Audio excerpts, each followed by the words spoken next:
Hey everybody, welcome back to the channel. Greg Carson here, the host of Cruising with the Carsons. And sometimes when the wife is here, she hosts too. What am I doing today? Well, we're out on another mission here, exploring RVs, used ones on different lots. And today, we're kind of flying under the radar. It's Sunday, so the dealership's closed, but this one doesn't happen to have security gates, so you can drive in, kind of do some Sunday window shopping, so to speak. So thought I would check out this, one of the best RVs in the business to this date, DRV's Mobile Suites. So we just thought, hey, let's stop and take a peek at this one as we're driving through. Now I'm going to show you just within the first 8 to 10 minutes of inspecting this particular coach. Now this is at Pleasureland RV again in St. Cloud. One of the best in the biz. I'm going to turn the camera around and show you what I found within the first 8 minutes that would flag this camper and be a big nope on a rope again. So guys, stuff like this, you just got to wonder, okay? Again, this just goes to show you how RV dealerships will take these units and just put them out on the lot. Now, as always, I start with the slides because that's the easiest to begin your process. Now, what I do is I inspect all the rollers. I look underneath the outer skin of the floor to see any roller wear marks. I look at the rollers themselves to see if they're loose or broken. On this particular unit, we have cable slides. Well, the first thing you're going to want to do is walk up and check all this slop and this cable. It's not even adjusted right. I'm surprised the slide is going in and out by itself. You are only supposed to have about 1 inch of play maximum. This has got to be, let me hold my finger way up here, let me mark it. I'm going to drop it and then push down. Now I'm in construction, I'm a contractor. This is at least 3 inches of play. Again, let me mark it with my top finger. There we go. Drop it down. I'm going to push down on it. Yep, I would gauge that at least 3 inches of play. Now look underneath here, guys. This is very interesting to me. You see this looking material? This is not factory. This is like corian or granite. This has definitely been replaced. As you can see, again, look at the marbled effect. I went over here, I looked inside these screw holes, and yes, this is either granite or corian or a very similar substance. You got to ask yourself, why was that replaced? As I continued on, again, let me see if you can get this in the reflection. I don't know if you can or you can't, but right there is another bulge in the sidewall. There's one here, there's one here, there's one here. Look up here. See the seal? Here's your outer gasket. Here's your leaf weather strip here. Look at it as you go up the top. It's ripped and torn.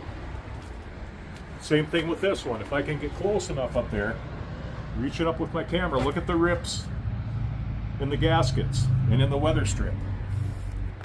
That's a big no-no. That's going to leak water, okay? Now let's move around to the other side of the coach here. Now obviously you can see here we're on the back side. Now, I'm not going to go much further because I'm going to show you the rest of what I found, which would be a big walk away for anybody. Now you see this slide here is not out all the way. Again, it's Sunday. Nobody's here. However, we've got issues, kids. I look over here. Now check out the skin on the floor. Completely different surface. This is like almost an FRP or a heavy vinyl. Now look at, you can see the indentations from the rollers, which can be fairly common because your slide's going to move around and bounce up and down. But you get down to the middle one and it's way worse, super thick. And same with this one, it's almost even worse. But here's why. Can you hear that? Look at this. This floor is rotted. Now I deal with this all the time in my line of work, you guys. OSB which is what the compound is of the flooring here, as far back, can you hear that? I'm about 7-8 inches back, and I can still hear the OSB crumbling. That's just sad, guys. Absolutely sad. And again, check this out. The slide's only open about 7-8 inches, but look at this. Look how much I can wiggle this already. If this were open all the way, that would be another 3 inches of play in that cable.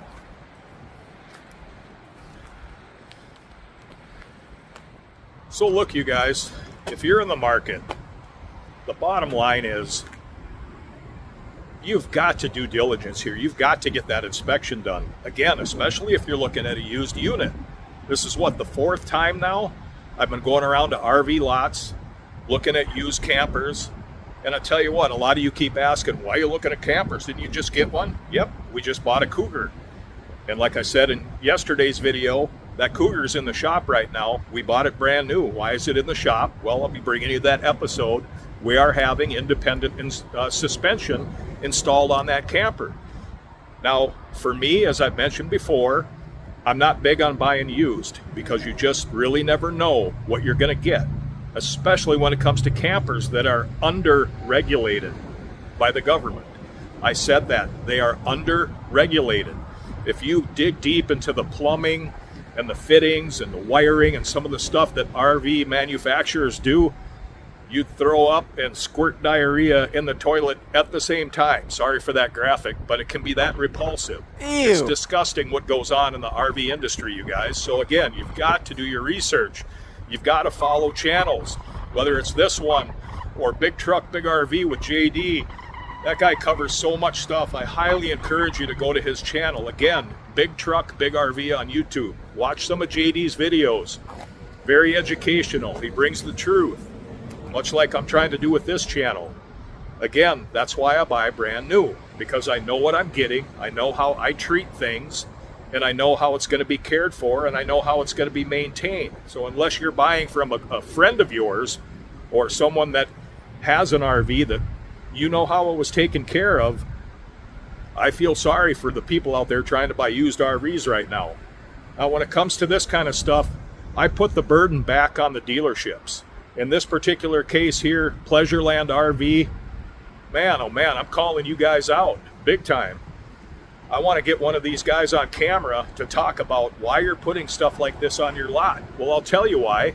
Because they care about one thing, the almighty dollar. They want your money. They're going to charge you as much money as they can. They're going to try to sell you a warranty for a ridiculous amount of money that most times you have to fight to get to cover any of your damages or problems. If you do, a lot of times you get tied up for 1 month, 2 months, 3 months trying to get approvals and things bought and installed, etc. It can be a big, big headache. So guys like me, we keep a certain fund in a slush fund in case we have a problem with an RV, and we'll just have it fixed if we can't fix it ourselves. But if you're going to be an RV owner, I highly suggest you learn how to fix stuff by yourself. I appreciate you being here. I've got more dealerships planned, but for now, I'm going to get out of here before the cops show up because I'm sure I'm on camera. They're probably wondering why I'm out here filming.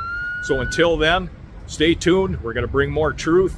I'm going to make it my mission to get one of these owners or one of the sales managers on camera and ask them specifically and explicitly, why are you putting stuff like this out on your lot for sale to would-be buyers like you who might not be educated and know exactly what they're looking for? They know how to take advantage of you people, so be smart, be critical thinkers, and do your research. Thanks for tuning in. Hit that like and subscribe button. I hope you do. It's great having you guys here. Thank you guys for all the support and for watching the channel. See ya.